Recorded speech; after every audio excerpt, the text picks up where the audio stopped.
સુરતના વન વિભાગમાં ફરજ બજાવતા આરએફઓ સોનલ સોલંકી ઇજાગ્રસ્ત હાલતમાં કારમાંથી મળી આવ્યાનો મામલો સામે આવ્યો। કામરેજ રોડ પર ઇજાગ્રસ્ત હાલતમાં મળી આવ્યા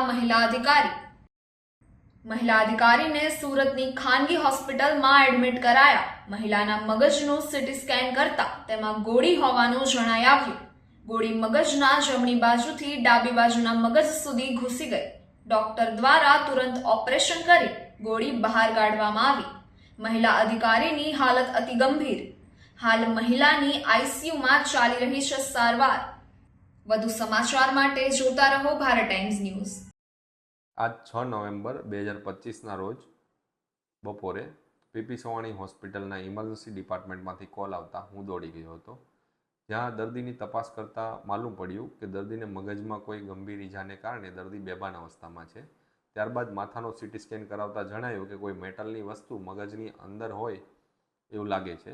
દર્દીનું ઇમરજન્સીમાં મગજનું ઓપરેશન કરવામાં આવ્યું, જેમાં તેના ડાબી બાજુના મગજના ભાગમાંથી બંદૂકની ગોળી એટલે કે બુલેટ કાઢવામાં આવેલી છે। બુલેટની એન્ટ્રી ચહેરાના જમણા ભાગમાં થઈ મગજમાંથી પસાર થઈને મગજની ડાબી બાજુના ભાગ સુધી ઘૂસી ગયેલ હતી। હાલ દર્દીને ક્રિટિકલ હોવાથી તેમને આઈસીયુમાં સારવાર હેઠળ દાખલ કરવામાં આવેલ છે।